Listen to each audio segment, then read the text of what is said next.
नमस्कार दोस्तों, मैं संजय सोनी आप सभी का अपनी कलम अपनी आवाज़ एजुकेशनल यूट्यूब चैनल पर हार्दिक स्वागत करता हूं। और जो अभ्यर्थी रीट का एग्ज़ाम दे रहे हैं साइंस से, उनको अग्रिम बधाइयाँ। अब ज़्यादा समय बर्बाद ना करते हुए अपन अपनी क्लास शुरू करते हैं। फर्स्ट टॉपिक ले रहे हैं अपन विद्युत, जो आपके साइंस में है। विद्युत अपने लिए इतना इम्पोर्टेंट है कि आज जो भी क्रियाएं हो रही है, जिसको अपन आधुनिक युग की क्रियाएं बोल रहे हैं, ये सब की सब विद्युत के कारण संभव हुई। तो फर्स्ट अपन पढ़ते हैं कि विद्युत कहाँ से आई, मतलब ये कहाँ पे उत्पादित हुई। तो विद्युत है, फर्स्ट इसका पढ़ते हैं अपन उत्पादन। ठीक है, जैसे ही इस विद्युत को उत्पादित कर लिया, इसका उत्पादन कर लिया, तो ये अपने घरों तक कैसे आई, मतलब उपभोक्ताओं तक कैसे आई। विद्युत है, इसको उत्पादित कर लिया और इसको उपभोक्ताओं तक पहुंचाना है। फर्स्ट अपन पढ़ते हैं उत्पादन।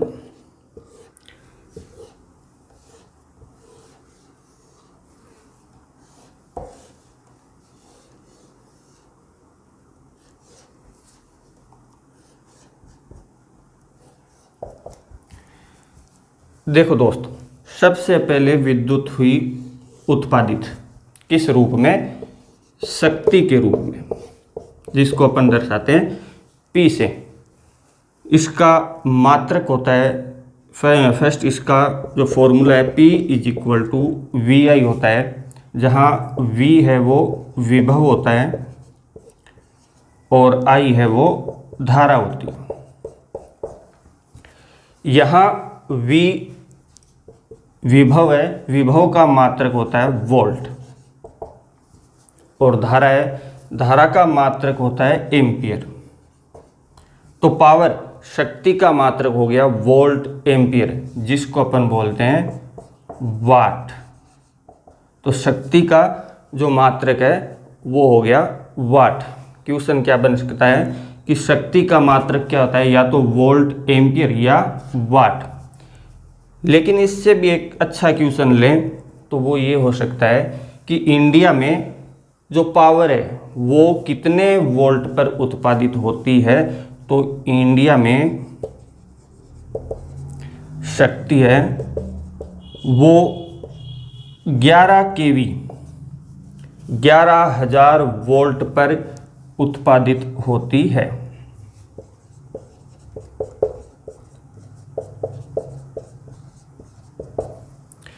ठीक है, अब इसमें दो टर्म आई, एक विभव और एक धारा। तो अपने लिए ये भी जरूरी है जानना कि विभव क्या है, धारा क्या है। देखो दोस्तों, विभव क्या होता है? अनंत से किसी आवेश को, अनंत से किसी आवेश को विद्युत क्षेत्र तक लाने में किया गया कार्य। विभव क्या होता है? किसी बिंदु आवेश को या एकांक आवेश को अनंत से उस विद्युत क्षेत्र तक लाने में किया गया कार्य। तो इसका मतलब है कि V है = W/Q। W क्या है? वर्क। Q क्या है? आवेश। तो यहाँ जो V की यूनिट है वो क्या होनी चाहिए? जूल पर कूलाम।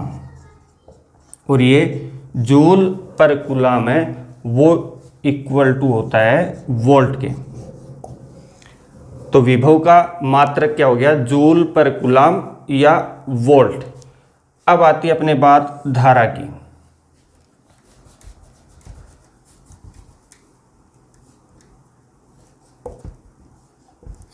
अब अपने बात आती है धारा की। देखो दोस्तों, धारा क्या होती है?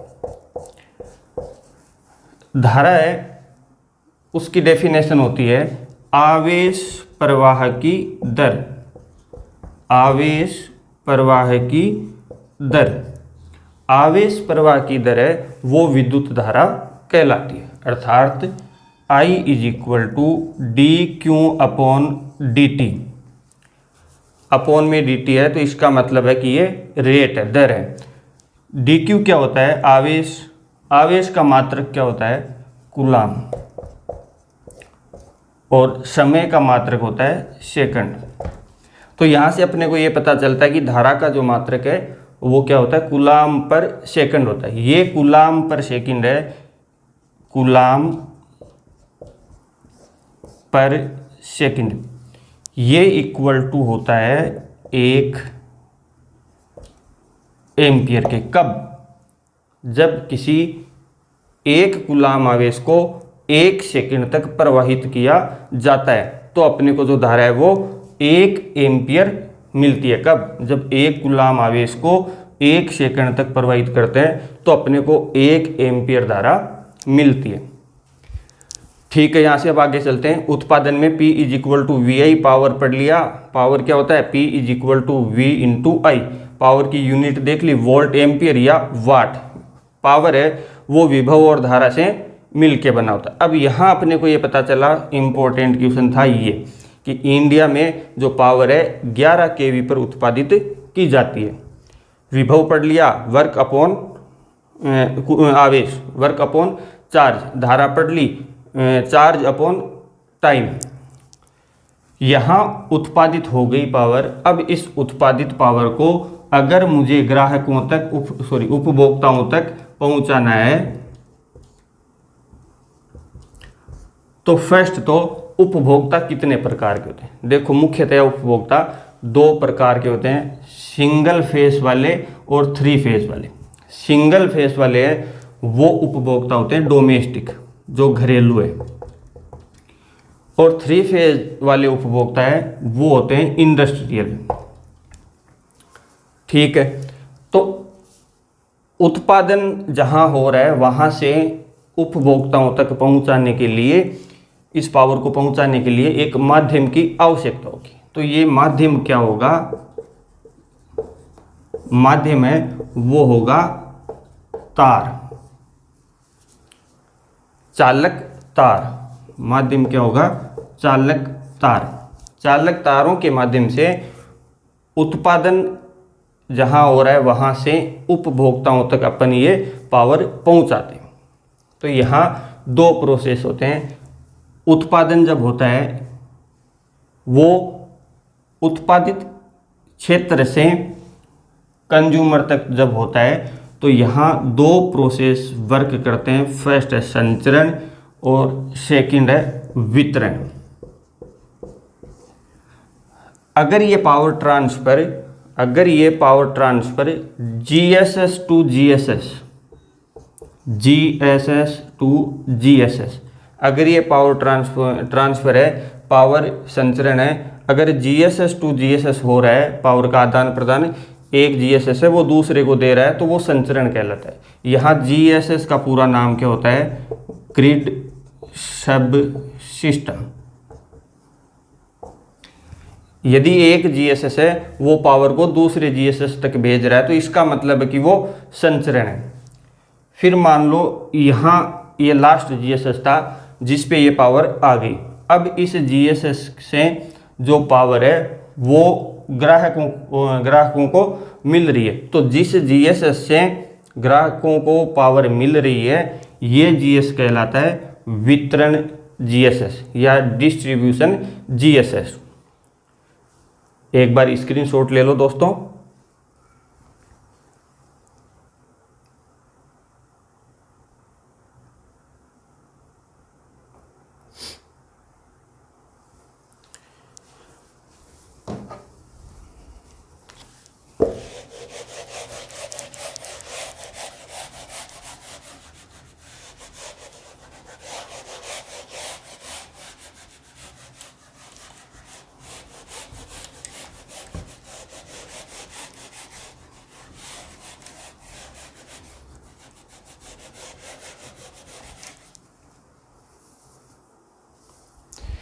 अब देखो दोस्तों, यहाँ यूज क्या किए जाते हैं, चालक तार। चालक तार अगर यूज किए जाते हैं तो जहाँ चालक तार यूज किए जाते हैं वहाँ हानियों की बात जरूर होगी, वहाँ हानियाँ जरूर होगी।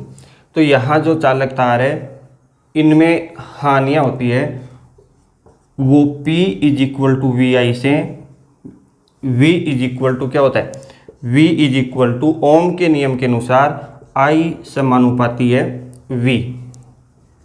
ओम का नियम, देखो दोस्तों मैं बिल्कुल जीरो से चल रहा हूँ, जो वर्ड अपने काम आ रहा है, जो टर्म काम आ रही है उसका मतलब बताते जा रहा हूँ। ओम का नियम क्या बोलता है कि किसी परिपथ में 1 एम्पियर धारा यदि किसी प्रतिरोध से प्रवाहित होती है तो उसके सापेक्ष जो विभव उत्पन्न होगा वो इस धारा के समानुपाती होगा। यहाँ से I समानुपात V है, अगर इसको इक्वल टू लेते हैं तो ये आ जाता है V अपॉन R, जहाँ R क्या है, जहाँ R है प्रतिरोध, R क्या है, प्रतिरोध। यहाँ से V इज इक्वल टू क्या हो जाएगा, V is equal to I into R। तो यहाँ देखो R है, प्रतिरोध है, प्रतिरोध क्या होता है, धारा के प्रवाह में उत्पन्न विरोध, धारा के प्रवाह में उत्पन्न विरोध को अपन कहेंगे प्रतिरोध, और प्रतिरोध का जो मात्रक है वो होता है ओम। तो यहाँ से V is equal to I R इसमें रखते हैं तो I R into I is equal to हो जाएगा आई स्क्वायर आर। अब यहाँ से ये पता चलता है कि P है वो पूर्णतया धारा पे निर्भर है, ना केवल धारा पे, धारा के स्क्वायर पे निर्भर है। अगर धारा का मान अधिक होगा तो यहाँ हानियाँ, वायर में जो हानियाँ है वो यहाँ पावर लॉस लिख देते, P लॉस, ये P लॉस स्क्वायर के रूप में बढ़ेगी। अगर धारा का मान कम है तो ये P लॉस जो है, पावर हानि है, वो स्क्वायर के रूप में कम हो जाएगी। तो इसका मतलब है कि उत्पादन क्षेत्र से वितरण तक अगर धारा के मान में परिवर्तन कर दें तो अपने लॉसेज को कम किया जा सकता है। यहाँ इस फॉर्मूले से P is equal to V I से, P क्या होता है, पावर होता है। पावर यहाँ जितनी उत्पादित होगी पावर हमेशा उतनी ही रहेगी, इतनी ही पावर संचरण तक और इतनी ही पावर वितरण तक पहुँचनी चाहिए। कब, जब वो आदर्श कंडीशन लागू हो, कि जब आदर्श स्थिति हो तो यहाँ जितनी पावर उत्पादित हो रही है वो कंज्यूमर तक पहुंचनी चाहिए। लेकिन ऐसा संभव नहीं है, क्यों, क्योंकि कुछ हानियां हो जाती। लेकिन मान लिया कि वो जितनी पावर उत्पादित हो रही है उतनी पावर ग्राहकों, उपभोक्ताओं तक पहुंच रही है। तो इसका मतलब है P कांस्टेंट हो गया, स्थिर हो गया। इसको मैं ले लेता हूं 1 इज इक्वल टू वी आई। यहाँ से मुझे पता चलता है कि V और I का रिलेशन है वो एक दूसरे के व्युत्क्रमानुपाती है। जबकि यहाँ देखो दोस्तों, यहाँ I और V का समानुपात का है, जबकि यहाँ पे व्युत्क्रमानुपात का है। I समानुपात V, ओम का नियम, ओम का नियम है वो केवल डीसी परिपथों पर लागू होता है। इंपॉर्टेंट क्वेश्चन है कि ओम का नियम है वो डीसी परिपथों पर लागू होता है।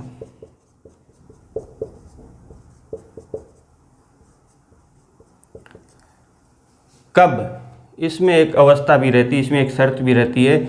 ओम का नियम है वो कब सत्य होता है, जब तापमान स्थिर हो। तापमान क्या हो, स्थिर हो। अगर मान लो दोस्तों यहाँ मैं क्वेश्चन बोलूँ कि निम्न में से ओम का नियम किस पे लागू नहीं होता, निम्न में से ओम का नियम किस पे लागू नहीं होता,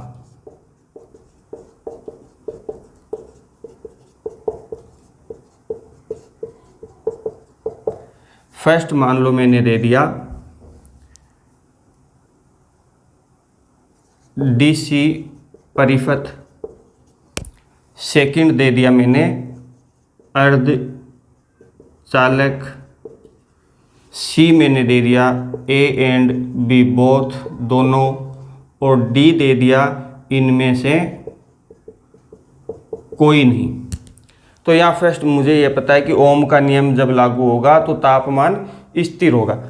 डीसी परिपथों पे तो ये ओम का नियम लागू होता है, तो ये ऑप्शन तो नहीं होगा।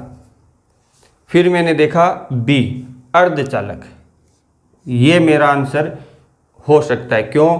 क्योंकि अर्धचालक पदार्थ वे पदार्थ होते हैं, वे कुचालक पदार्थ जो 0 केल्विन पर तो कुचालक की तरह व्यवहार करें, और जैसे जैसे तापमान बढ़ाएंगे और तापमान को कमरे के ताप तक पहुंचा देंगे तो ये चालक की तरह व्यवहार करने लग जाएंगे। तो अर्धचालक है, इनमें तापमान परिवर्तन होता है, तो तापमान स्थिर इनमें नहीं रहता है, तो अर्धचालकों पर ओम का नियम लागू नहीं होता। तो मेरे लिए ये आंसर हो गया कि ओम का नियम है वो अर्धचालकों पर लागू नहीं होता है।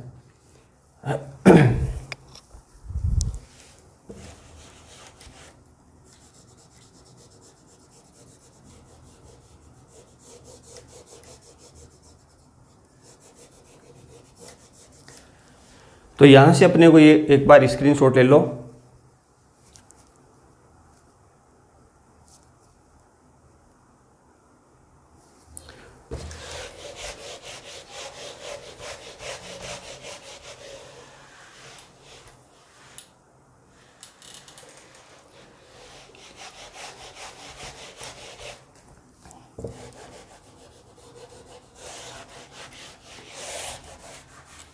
दोस्तों इस रिलेशन से V और I का रिलेशन है वो व्युत्क्रम का है। तो इसका मतलब है अगर V को अपन मैक्सिमम रखें तो I क्या होगा? तो I हो जाएगा मिनिमम। अगर V मिनिमम है तो इसका मतलब है I मैक्सिमम है। और कॉपर लॉस है जो I²R, इसको बोलते हैं अपन ताम्र हानि। ये ताम्र हानि I²R है, पूरी तरह I पे निर्भर करती है। जितनी धारा अधिक होगी उतनी ताम्र हानियाँ अधिक होगी। तो इसका मतलब है उत्पादन से अगर उपभोक्ताओं तक या वितरण तक, मान लो एक बार वितरण तक, उपभोक्ता से उत्पादन से वितरण तक अगर मैं वोल्टेज को अधिकतम रख लूँ, अगर वोल्टेज को अधिकतम रख लूँ तो धारा का मान है वो मिनिमम हो जाएगा, I है वो मिनिमम हो जाएगा।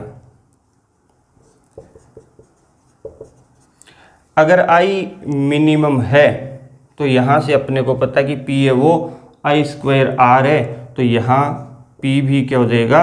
मिनिमम हो जाएगा। कब? जब I मिनिमम हो। P मिनिमम कब होगा?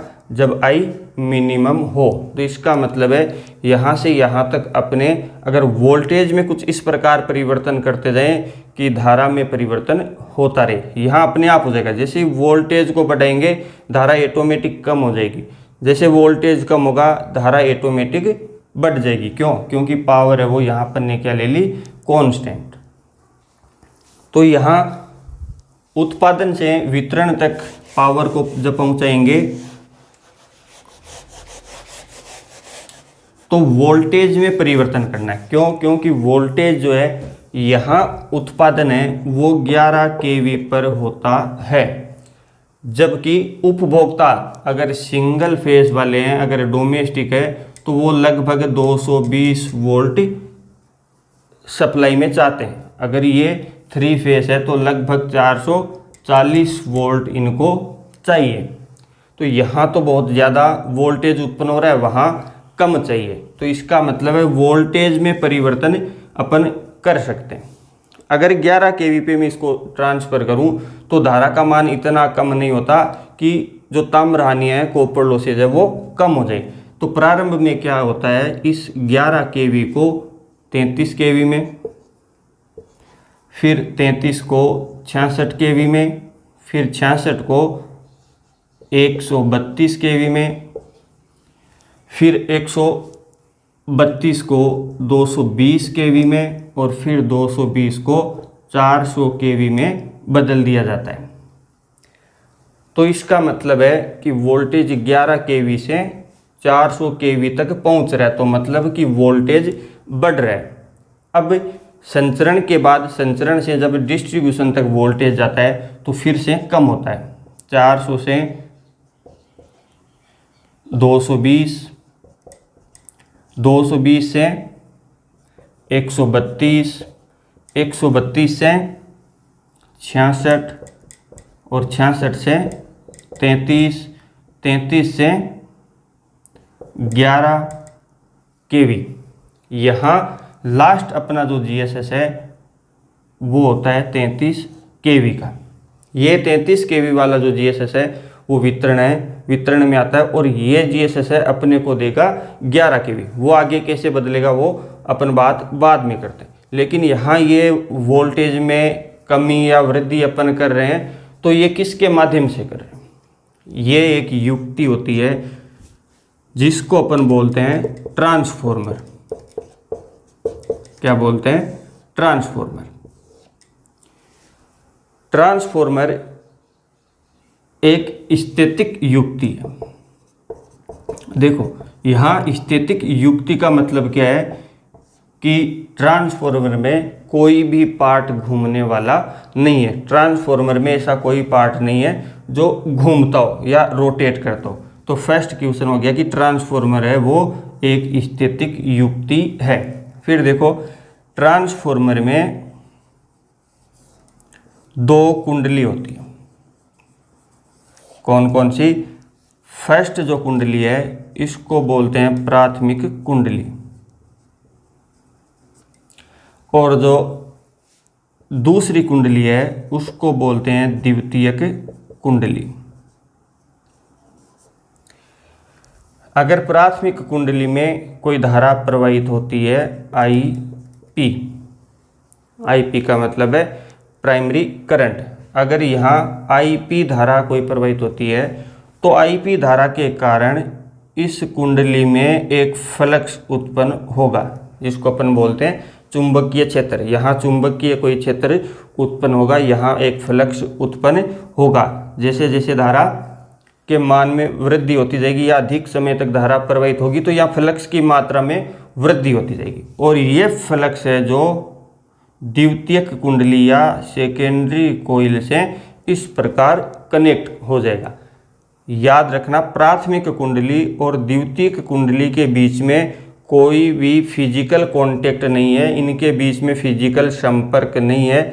इन दोनों के बीच में जो संपर्क है वो फ्लक्स के कारण है, इस फ्लक्स के कारण है। तो इसका मतलब है कि प्राथमिक और द्वितीयक कुंडली में जो संपर्क है वो मैग्नेटिक फील्ड के कारण या मैग्नेटिक फ्लक्स के कारण है। यहाँ ये फ्लक्स है इन दोनों में कॉमन होता है, इसलिए इसको बोलते हैं म्यूचुअल इंडक्टेंस या अन्योन्य प्रेरण। फाई एम को क्या बोलते हैं? अन्योन्य प्रेरण।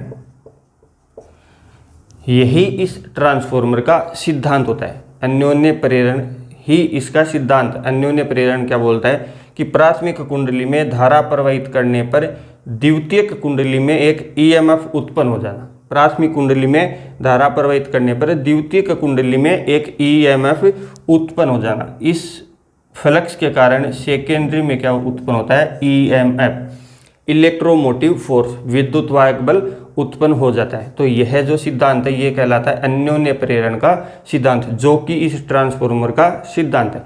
फर्स्ट क्वेश्चन है कि ट्रांसफॉर्मर है वो एक स्थैतिक युक्ति है। सेकंड है इसका सिद्धांत, सिद्धांत क्या हो गया? अन्योन्य प्रेरण। यहाँ पे होता क्या है, ये प्राथमिक कुंडली में घेरों की संख्या, ये द्वितीयक कुंडली में घेरों की संख्या। यहाँ जो ईएमएफ है वो घेरों की संख्या के समानुपाती होता है। जिसमें घेरों की संख्या अधिक है उसमें ईएमएफ भी अधिक उत्पन्न होगा। अब जैसे ये ई की बात आई तो ई का रिलेशन, जो विभव अपने लिए एक ईएमएफ है, उसका रिलेशन मुझे पता है कि वो व्युत्क्रम होता है आई के। तो इसका मतलब है कि ये इसके व्युत्क्रम हो गया।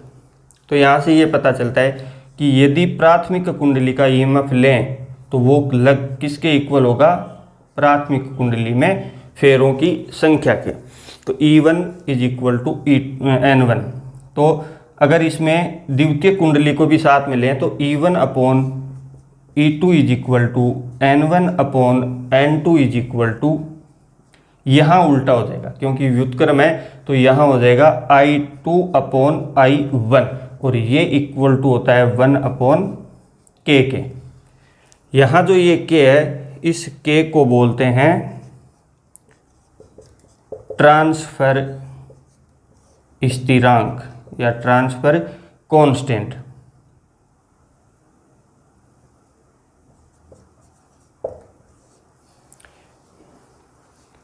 ट्रांसफर कांस्टेंट स्क्रीनशॉट ले लो।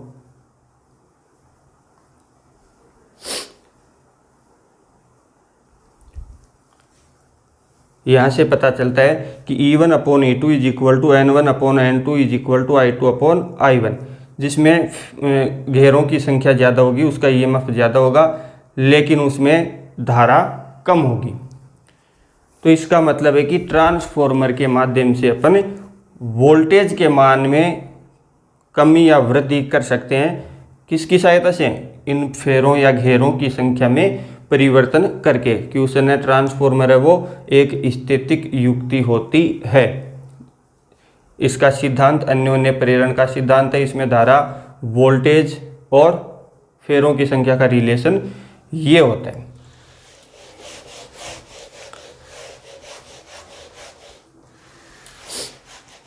थोड़ी सी बात कर लेते हैं एक बार कि यहाँ जो अपने पावर सप्लाई है वो कौन सी होती है। यहाँ जो उत्पादन है वो होता है AC। उत्पादन क्या होता है, AC, अल्टरनेटिंग करंट। AC क्या होती है, जो समय के साथ अपने मान में परिवर्तन करती हो। AC है जो समय के साथ अपने मान में परिवर्तन करती हो, वो AC कहलाती। देखो AC है, इसका वोल्टेज हो चाहे करंट हो, अपने जो आता है घरों में जो सप्लाई है वो आता है इसका RMS मान। RMS मान का मतलब है रूट मीन स्क्वायर वैल्यू, वर्ग माध्यम मूल मान। तो ये VRMS इज इक्वल टू होता है VM बाई रूट 2 या IRMS is equal to IM by root 2 होता है। यहाँ बात कर रहे हैं अपन AC की, जो समय के सापेक्ष अपने मान में परिवर्तन करती हो। AC के जो RMS मान है वो होते हैं मैक्सिमम टू रूट 2, अधिकतम मान अपॉन रूट 2।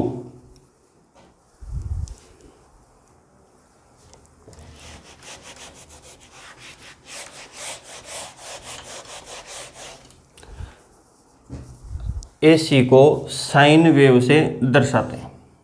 AC को साइन वेव से दर्शाते हैं। यहाँ लेते हैं वोल्टेज या करंट और यहाँ लेते हैं समय। यहाँ 0 फिर पाई और यहाँ होता है 2 पाई। यहाँ 0 से 2 पाई है वो एक चक्र कहलाता है। 0 से 2 पाई समय है, इसमें इसके द्वारा तय की गई दूरी है वो एक चक्र कहलाती है। अब बात करें कि ये, तो इसमें चक्रों की संख्या है वो, इसमें चक्रों की संख्या हो गई 2, 0 से पाई, पाई से 2 पाई, 3 पाई और 4 पाई। यहाँ चक्रों की संख्या हो गई 2। ये जो फर्स्ट वाला है चक्कर, ये कहलाता है धनात्मक चक्र या पॉजिटिव साइकिल। ये कहलाता है ऋणात्मक चक्र या नेगेटिव साइकिल। यहाँ चाहे तो धनात्मक भाग में ले लो चाहे ऋणात्मक भाग में ले लो, जो अधिकतम मान है वोल्टेज या करंट का, जो ये अधिकतम मान है, इसको अपन बोलते हैं आयाम। ये भी आयाम ही होगा, चाहे माइनस है तो है लेकिन आयाम है। यहाँ से यहाँ तक जो समय है इसका 0 से 2 पाई, ये इस चक्र का आवर्तकाल कहलाता है। ये आवर्तकाल है, ये फ्रीक्वेंसी या आवृत्ति के साथ इस प्रकार रिलेटेड है। F is equal to 1/T। F is equal to 1/T, या फ्रीक्वेंसी का जो मात्रक है वो होता है साइकिल पर सेकंड, या इसको अपन बोलते हैं हर्ट्ज। अब देखो यहाँ पे ट्रांसफॉर्मर से डायरेक्ट इस पे क्यों आए, केवल इसके लिए, आवृत्ति के लिए। ये आवृत्ति है वो क्या होती है, F is equal to 1/T, मतलब साइकिल पर सेकंड। यहाँ से यहाँ तक का समय T है। अब देखो, दो क्रमागत पॉजिटिव साइकिल या दो क्रमागत नेगेटिव साइकिल्स के आयामों के बीच की दूरी है वो कहलाती है वेवलेंथ। दो क्रमागत श्रृंग, ऊपर वालों को क्या बोलते हैं, श्रृंग। दो क्रमागत श्रृंगों या दो क्रमागत वृत्तों के बीच की दूरी को तरंगदैर्घ्य या वेवलेंथ कहते हैं। याद रखनी एक बार, यहाँ आवृत्ति F is equal to 1/T, इसकी यूनिट होती है साइकिल पर सेकंड या हर्ट्ज। स्क्रीनशॉट ले लो।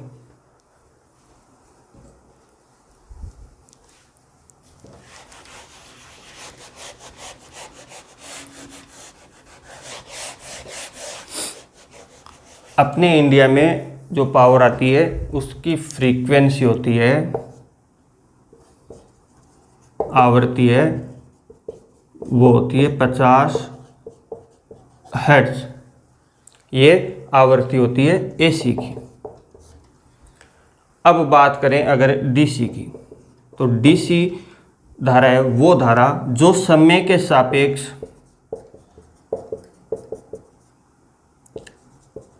अपने मान में परिवर्तन ना करे। DC कौन सी है, वो धारा जिसके मान में समय के सापेक्ष परिवर्तन नहीं हो, वो कहलाती है DC। तो इसका मतलब है, अगर ग्राफ से देखें, यहाँ समय T ले लेते हैं, यहाँ I ले लेते हैं, कि समय चाहे 0 से अनंत तक कुछ भी हो, धारा का मान जो है वो का वही बना रहेगा। तो इसका मतलब है समय अनंत हो जाए लेकिन धारा के मान में, इसके आयाम में कोई परिवर्तन नहीं हो रहा है, तो इसकी फ्रीक्वेंसी जो है DC की frequency F DC is equal to 1/T। T कितना है, T है अनंत। कितना है, अनंत है। अनंत इज इक्वल टू क्या होता है, 1/0, 1/0। 0 ऊपर गया तो 0 इंटू 1/1 इज इक्वल टू 0। तो इसका मतलब है कि DC की फ्रीक्वेंसी, DC की आवृत्ति कितनी होती है, DC की आवृत्ति 0 होती है। इंपॉर्टेंट क्वेश्चन है कि DC की आवृत्ति कितनी होती है। स्क्रीनशॉट ले लो।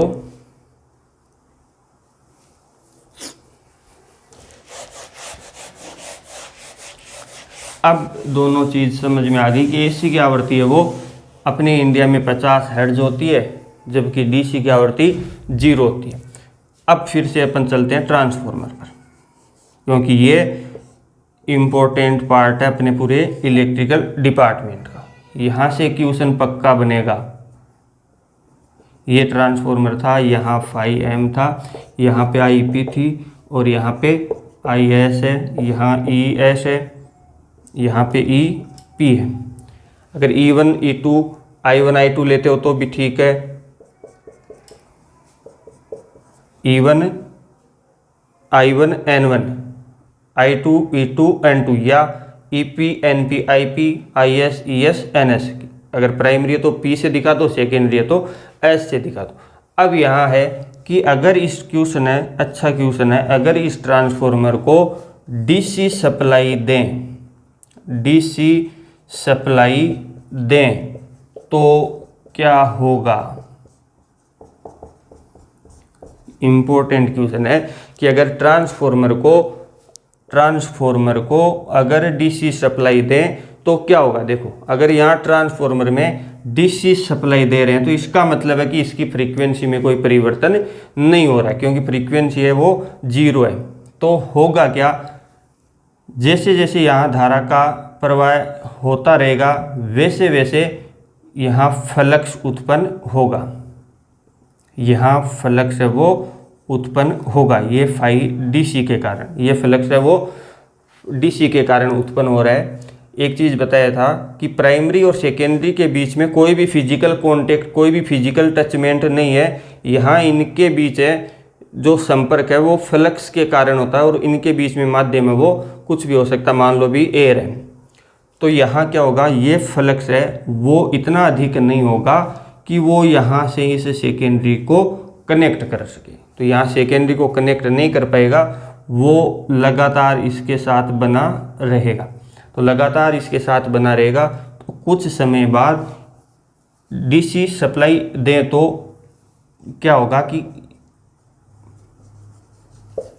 डीसी सप्लाई देने पर यहाँ फ्लक्स जो उत्पन्न हो रहा है, इस फ्लक्स के कारण ये प्राथमिक कुंडली है वो गर्म हो जाएगी, और गर्म होके अक्समर की प्राथमिक कुंडली है वो जल जाएगी, प्राथमिक कुंडली जल जाएगी।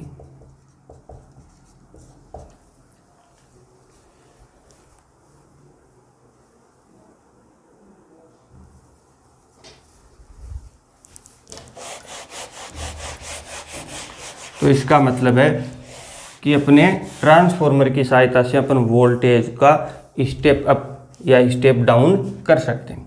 यहाँ एक युक्ति काम मिली मैंने ट्रांसफॉर्मर, यहाँ एक युक्ति काम मिली कहाँ से, उत्पादन से। उत्पादन से एक युक्ति काम मिली, और मैं इनको स्टेप बाय स्टेप नहीं करके लास्ट स्टेप लिख देता हूँ कि यहाँ मुझे 400 kV वोल्टेज मिल रहा है। तो इसका मतलब है इनपुट कितना था, यहाँ इनपुट था 11 kV। 11 kV से ये बन रहा है 400 kV। तो इसका मतलब है वोल्टेज के मान में वृद्धि हो रही है, ये वृद्धि हो रही है। इसका मतलब है कि E1 वो लेस देन है E2 से। अगर voltage input voltage output voltage से कम है, इनपुट वोल्टेज है या प्राइमरी का जो वोल्टेज है EP वो सेकेंडरी के वोल्टेज से कम है, अगर कम है तो इसका मतलब है कि NP है वो भी कम होगा N से। लेकिन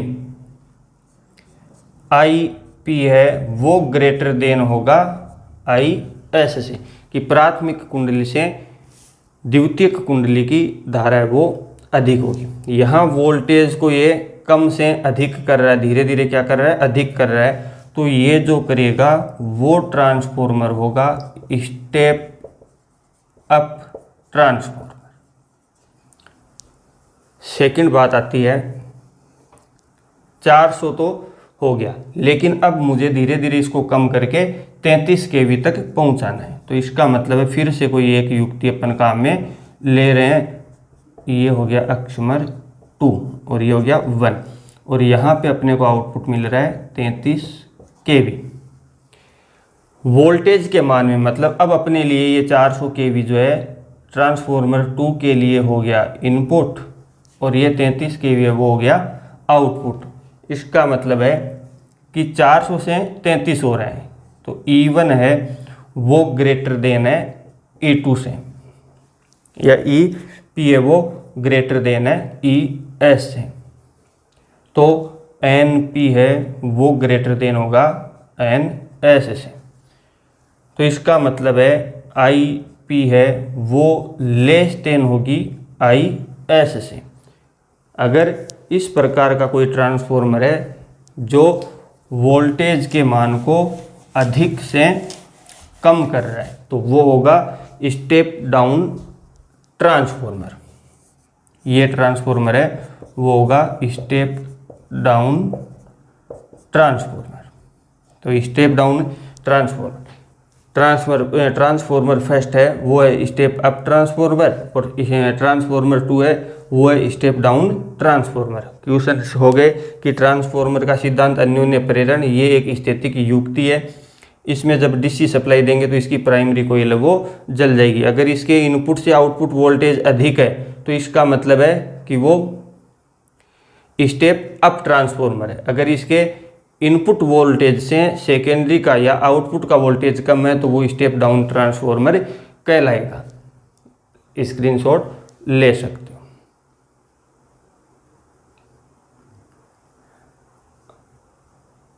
तो वोल्टेज का काम क्या हो गया, ट्रांसफॉर्मर का काम क्या हो गया, वोल्टेज को स्टेप अप या स्टेप डाउन करना। ये जो ट्रांसफॉर्मर है, कोई सा भी हो ट्रांसफॉर्मर है, उसका वर्क क्या हो गया, वोल्टेज को स्टेप अप या स्टेप डाउन करना।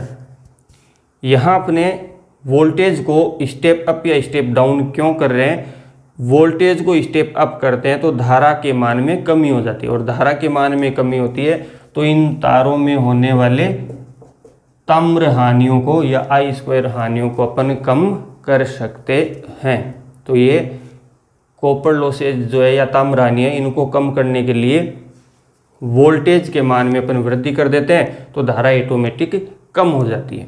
ये वितरण तक, यहाँ तक का प्रोसेस हो गया। अब इस वितरण के बाद क्या होता है,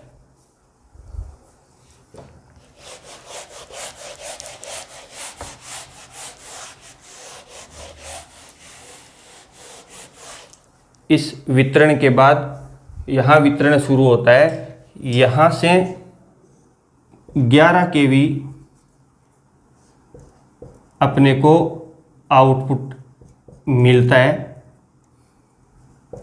ये 11 केवी अपने गली मोहल्ले इन सब के आगे एक लगा रहता है ट्रांसफॉर्मर, जो 2 पोल पे होता है, 2 खंभों पे होता है। इसलिए इसका नाम अपन ट्रांसफॉर्मर नहीं बोल के डीपी बोलते हैं। डीपी मतलब डाई पोल, 2 खंभों पे खड़ी युक्ति, वो कहलाती है डीपी। ये डीपी क्या करेगी, अपनी आवश्यकता अनुसार, जो अगर सिंगल फेज सप्लाई देनी है तो वो इस वोल्टेज को 220 वोल्टेज में कन्वर्ट करेगी। अगर 3 फेज सप्लाई देनी है तो ये इसको 440 वोल्ट में कन्वर्ट कर देगी। यहाँ 11 से 220 हो रहा है तो इसका मतलब है स्टेप डाउन ट्रांसफॉर्मर यूज किया है। दोनों जगह 11 से 220 हो चाहे 11 से 440 हो, ठीक है। तो कुल मिला के ये सब संभव किसके कारण हुआ, इलेक्ट्रॉन के कारण। क्यों, इलेक्ट्रॉन एक आवेश है, तो इस आवेश प्रवाह की दर को अपन ने क्या बोला था, विद्युत धारा। आवेश प्रवाह की दर को अपन ने क्या बोला था, विद्युत धारा। I = dQ/dt। ये जो अपने आवेश है वो क्या होता है, इलेक्ट्रॉन होता है। ठीक है, इलेक्ट्रॉन होता है, लेकिन ये वास्तव में कहाँ से आया, इसका नामकरण, और क्या इस पे आवेश होता है, क्या इस पे चार्ज होता है। देखो, इलेक्ट्रॉन की खोज है वो 1897 में जे थॉमसन ने 1897 में की। इसकी खोज कैसे की, एक ट्यूब थी जिसका नाम था क्रुक्स ट्यूब। ये क्रुक्स ट्यूब पे वर्क कर रहे थे, क्रुक्स ट्यूब पे काम कर रहे थे। उस समय इनको एक ऋणावेशित कण प्राप्त हुआ, इनको एक ऋणावेशित कण प्राप्त हुआ। तो इन्होंने इस ऋणावेशित कण को नाम दिया इलेक्ट्रॉन। इलेक्ट्रॉन पर आवेश कितना होता है, माइनस, मतलब नेगेटिव। इलेक्ट्रॉन पे नेगेटिव 1.6 × 10⁻⁻19 कूलाम आवेश होता है। एक इलेक्ट्रॉन पर -1.6 × 10⁻⁻19 कूलाम आवेश होता है। इस इलेक्ट्रॉन का द्रव्यमान कितना होता है, m = 9.1 × 10⁻31 kg। स्क्रीनशॉट ले लो, इम्पोर्टेंट है कि इलेक्ट्रॉन की खोज किसने की, 1897 में जे थॉमसन ने। ये कहाँ मिला? इनको क्रूक्स ट्यूब में मिला। स्क्रीनशॉट ले लो।